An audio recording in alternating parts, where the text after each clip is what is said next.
السلام علیکم ورحمۃ اللہ وبرکاتہ اعوذ باللہ من الشیطان الرجیم بسم اللہ الرحمن الرحیم رب اشرح لي صدری ويسر لي امری واحلل عقدۃ من لسانی یفقهوا قولی وقل جاء الحق وزهق الباطل ان الباطل كان زهوقا۔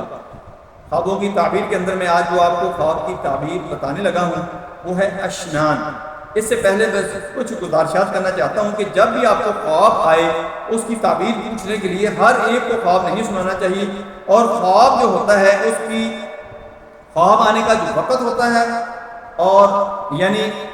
رات کے پہلے پہر میں آیا ہے، آدھی رات کو آیا ہے یا آدھی رات کے بعد میں آیا ہے، تو ان کی تعبیر میں فرق پڑتا ہے۔ اور یہ خواب جو ہے نیک بندے کا ہے، بد بندے کا ہے،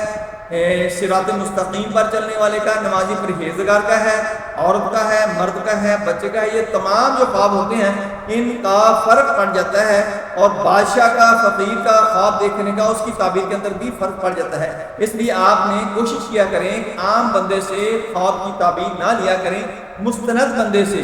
خواب کی تعبیر لیا کریں، یا میرے اس چینل کے اوپر آئیں اور خوابوں کی تعبیر والی جو پلے لسٹ ہے اس کے اندر آپ جائیں، اپنے متعلقہ خواب جو ہے اس کو ڈھونڈ لیں۔ یہ ترتیب بار لکھے ہوئے ہیں، یعنی الف بے تے سے جو ہے اس کو ترتیب میں لکھا ہوا ہے۔ یہ آپ کو پلے لسٹ اسی طرح ملتی جائے گی، جس قسم کا آپ کا خواب بنتا ہے اس پلے لسٹ کو کھولیں اور اس کے اندر اپنے خواب کو ڈھونڈنے کی کوشش کریں، آپ کو انشاءاللہ مل جائے گا۔ حضرت ابن سیرین رحمۃ اللہ علیہ نے فرمایا ہے کہ خواب میں اشنان کا دیکھنا غم اور اندوہ کی دلیل ہے، اور اس کا کھانا بیماری کی دلیل ہے۔